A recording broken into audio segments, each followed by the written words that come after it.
Welcome back to The Past Speaks, the show where we sit down with history's greatest figures and let them tell their stories.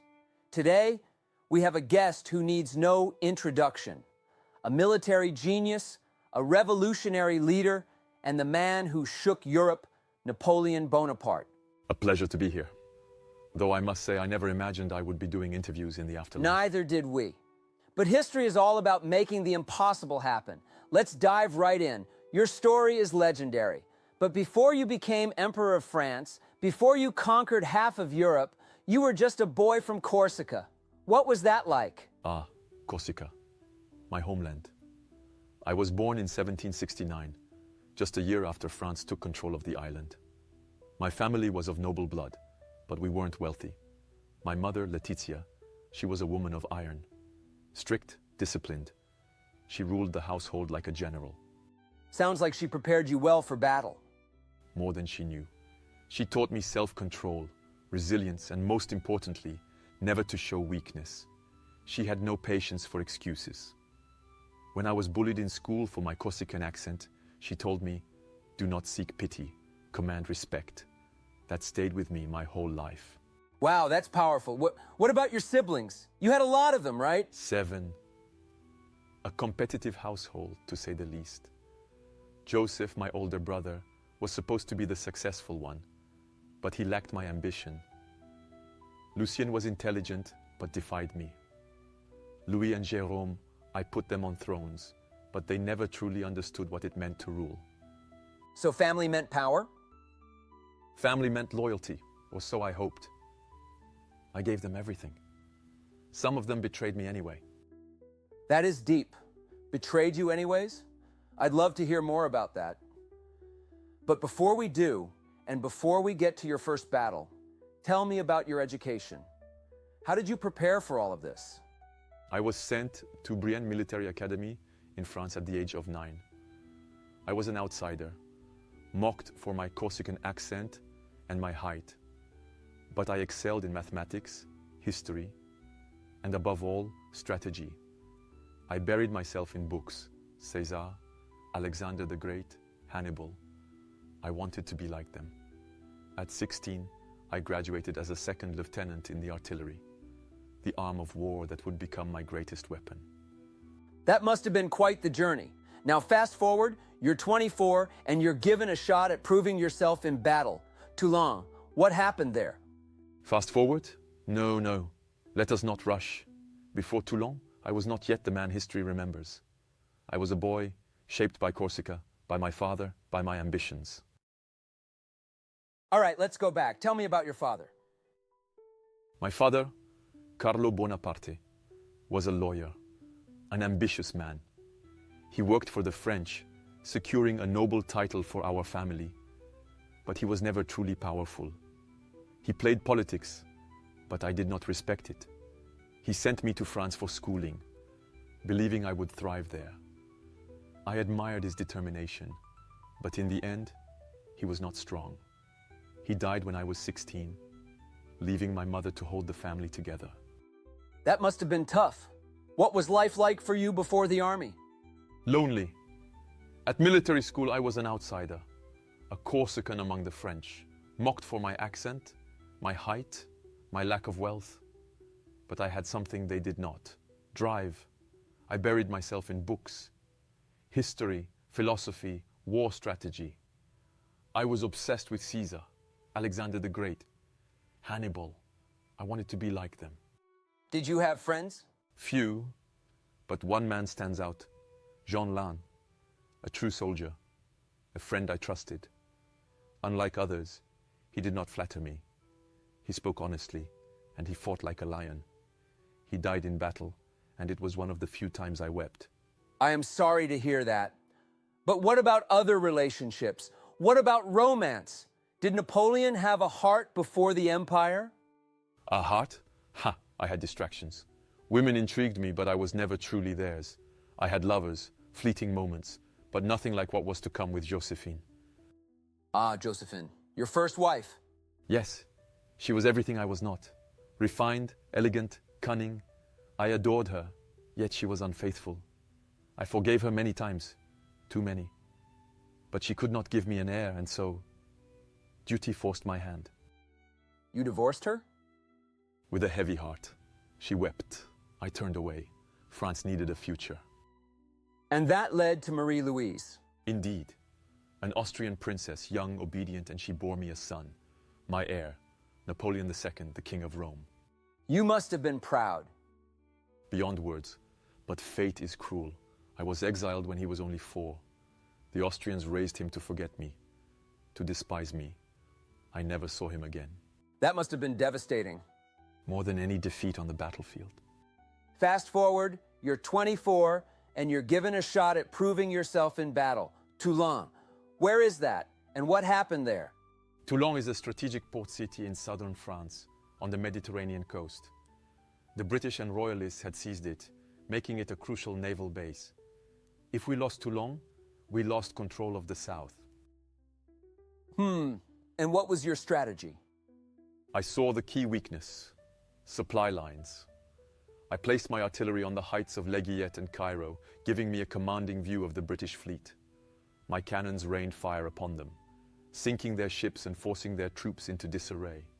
With their supply lines cut and reinforcements blocked, they had no chance of holding the port. Their lifeline was severed. The British depended on their ships, but without supply routes, they were trapped. Artillery alone would not win this battle. When the moment came, I took matters into my own hands. I led the final assault on Fort Mulgrave myself.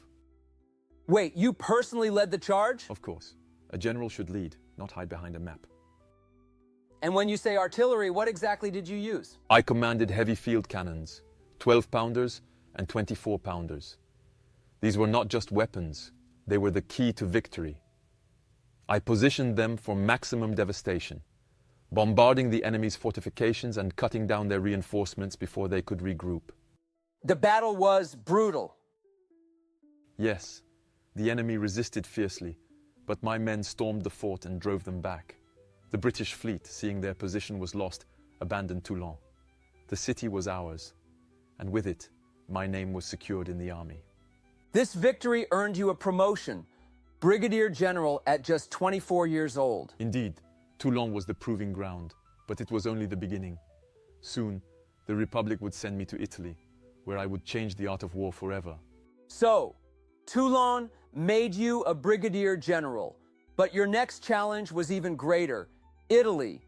You were given command of the French army of Italy in 1796. What kind of army were you walking into?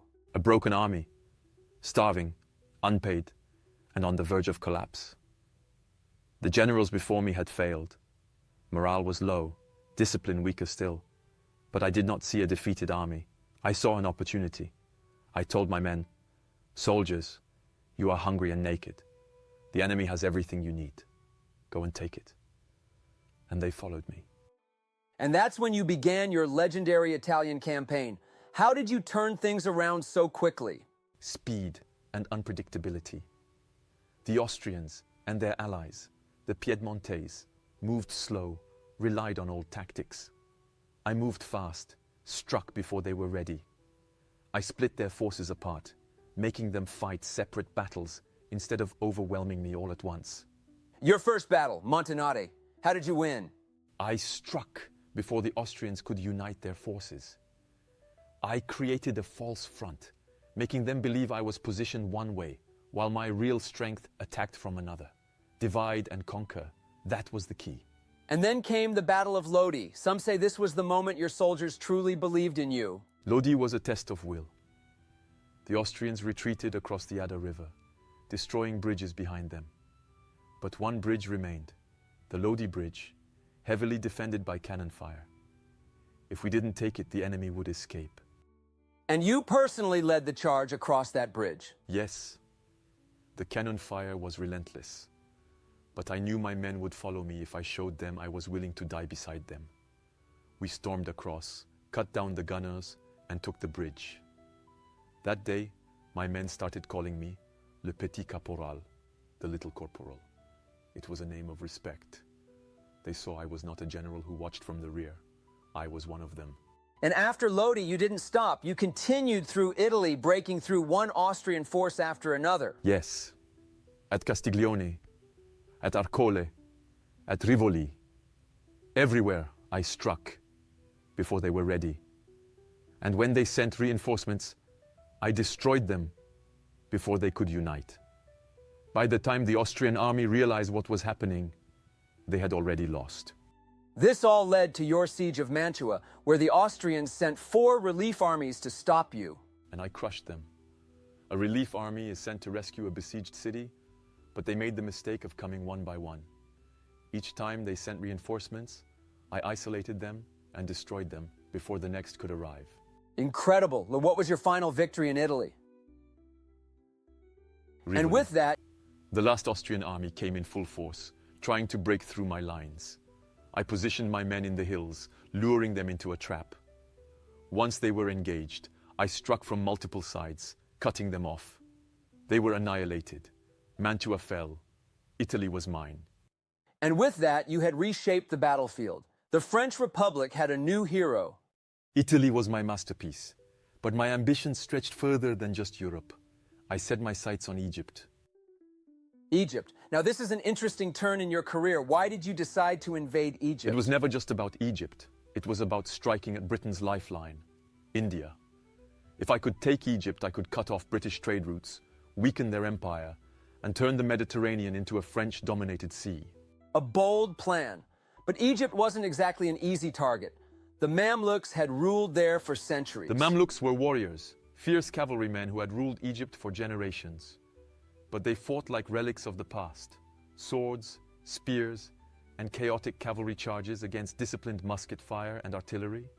The result was inevitable. This brings us to the Battle of the Pyramids, one of your most famous victories. Walk me through it.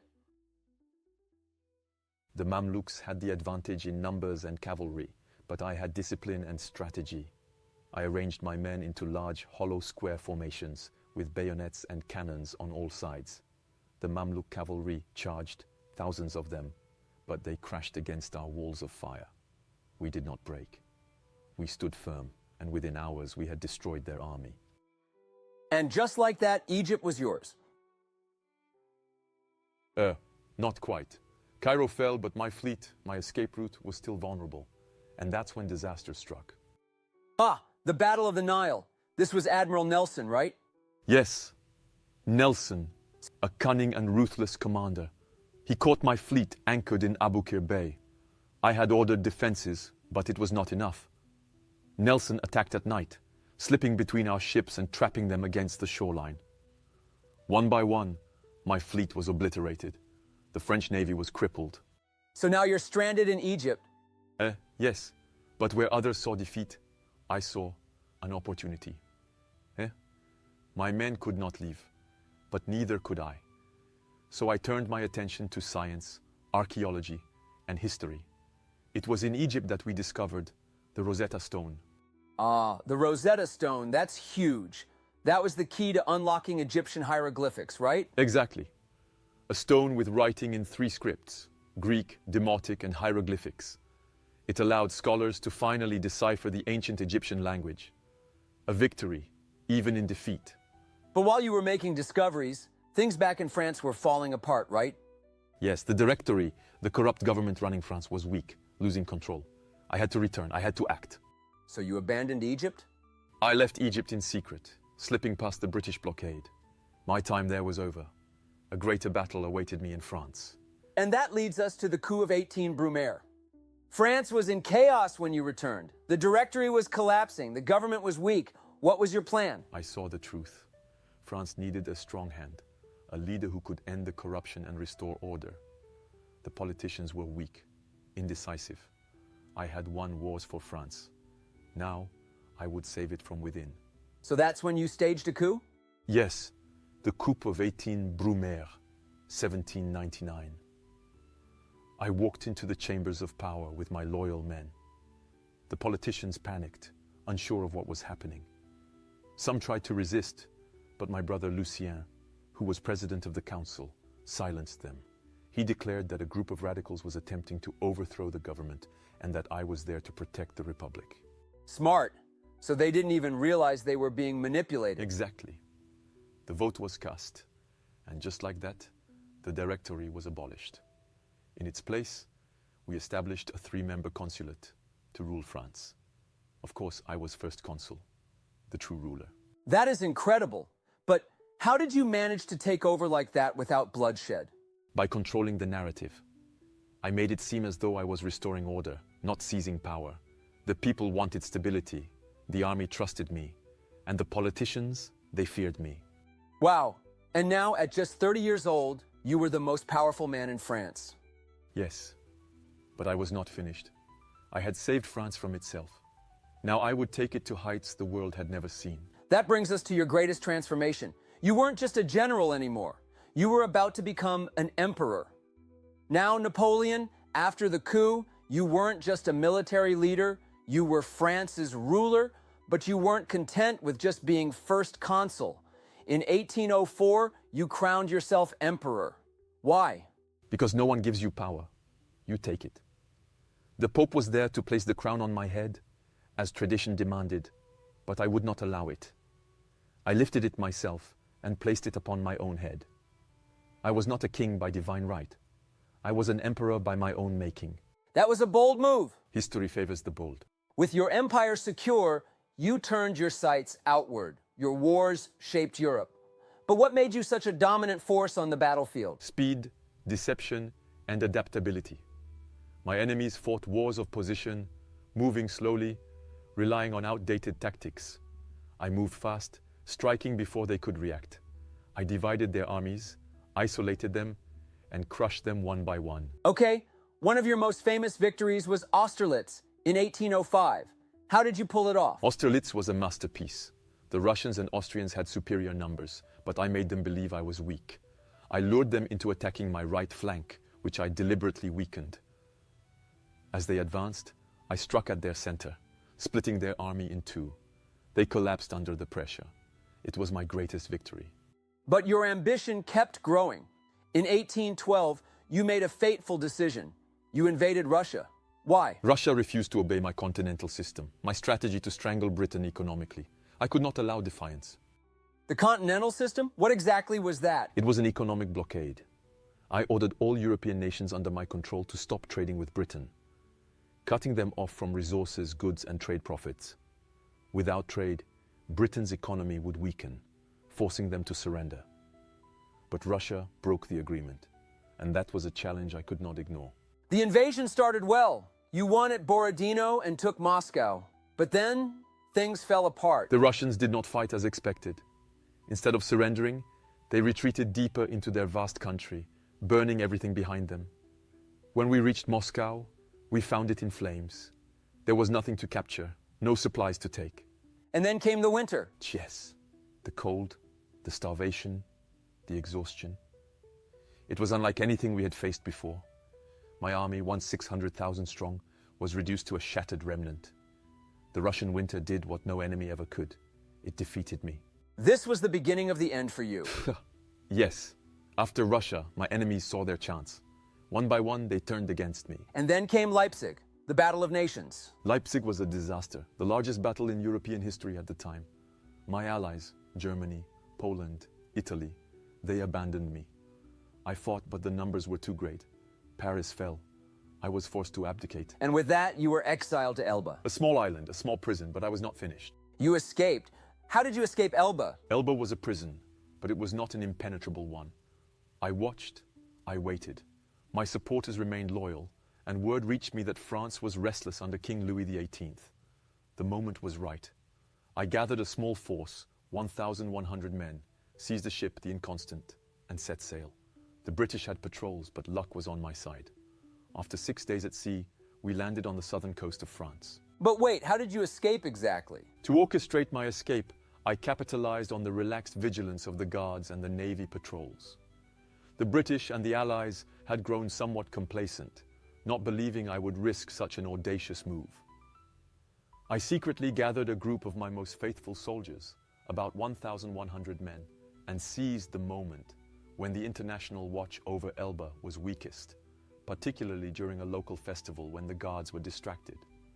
We commandeered a small flotilla of ships, with the Inconstant being the main vessel. Under the cover of night, we set sail towards France, evading the British patrols, through a combination of good fortune, timing, and the sheer audacity of the venture. It was a daring escape, driven by my resolve to return to power and by the loyalty of those who still believed in my cause. Who were these 1,100 men? These were men who had served under me before, during my campaigns across Europe, and who remained devoted to me even after my initial downfall. They were key to executing the plan of escape, as their loyalty and dedication were unwavering. This group was a mix of experienced officers and enthusiastic young soldiers, all united by a common cause and a deep respect for me as their leader. They shared my ambition and my vision for France's future, and they were crucial in both the planning and execution of our escape from Elba. Their readiness to follow me back into uncertainty speaks volumes about the bonds we had forged during our previous military campaigns. Wait, one more time. How did you seize the ship? Seizing the ship was a critical part of our escape from Elba. Here's how it unfolded. As the governor of Elba, I had been allowed a small naval force, which included a few ships. Among them was the brig Inconstant, which would play a key role in our escape. Leading up to the day we left, I had been subtly preparing and ensuring the loyalty of the sailors and soldiers under my command on the island. This preparation involved both ensuring their dedication to the cause and planning the logistics of our departure in secrecy to avoid alerting the Allied forces stationed to monitor me. On the night of February 26, 1815, under the guise of a routine maneuver and taking advantage of a local festival that had drawn the attention of many of the island's residents and guards, we moved. I gathered about 1,100 of my loyal followers, and we quietly boarded the Inconstant and several smaller vessels. The soldiers and sailors were already primed for this moment, their roles clearly defined. The operation needed to be swift and silent to prevent any alarms that might lead to interception by British patrols. With everything prepared and everyone aboard, we set sail under the cover of darkness, navigating through the waters with precision and heading towards the French mainland. The successful commandeering of the ship and our subsequent departure were testament to the meticulous planning and the unwavering loyalty of my men. Wait, I thought you were in a cell? You were a governor? Yes, let's clarify that. When I was exiled to the island of Elba, I wasn't just imprisoned in the traditional sense. The terms of my exile were somewhat unique. I was allowed sovereignty over Elba as its governor, which meant I had authority over the island's military and civil affairs, though under the watchful eyes of the Allied powers who ensured I stayed on the island. This semi-autonomous rule was part of the Treaty of Fontainebleau, which I signed upon my abdication in 1814. It allowed me a measure of dignity and control, providing for a small personal army, a navy, and even a court. This setup was quite unusual for an exile, giving me enough freedom to plan and execute my return to France when the opportunity arose. So, while I was technically a prisoner in a broader sense on Elba, I functioned as the ruler, which ultimately facilitated my escape back to the mainland. Okay, now I understand. Makes sense. And so from there, you marched to Paris? Not just marched, I reclaimed my empire. The king sent troops to stop me. I rode ahead of my men alone and stood before them. I opened my coat and said, "If any of you would shoot your emperor, do it now." They did not fire. They cheered. They joined me. One by one, regiments defected. By the time I reached Paris, the king had fled. I was emperor once more. And I returned to France for one final stand. Which brings us to the 100 Days and Waterloo. So, Napoleon, you returned to France, took back your empire without firing a shot, and began what we now call the 100 Days. What was your plan? My plan was simple. Rebuild my army, reclaim my alliances, and strike first before the coalition could unite against me. But time was against me. They moved faster than expected, forming the 7th Coalition. And they weren't going to let you stay in power? No. Britain, Prussia, Austria, and Russia had one goal: my complete removal. They had learned from my past victories and knew that if they gave me time, I would rebuild my empire. So I had to act quickly. That led to Waterloo. Tell me about it. Waterloo was meant to be my redemption. My plan was to divide and conquer as I had done before. I marched into Belgium, aiming to defeat the British under Wellington, before the Prussians could reinforce them. We fought hard, and at first it seemed we had the advantage. But then things went wrong, right? The ground was soaked from heavy rain the night before. My artillery, the backbone of my victories, was slowed down in the mud. Wellington's defensive position on Mont Saint-Jean gave him the high ground.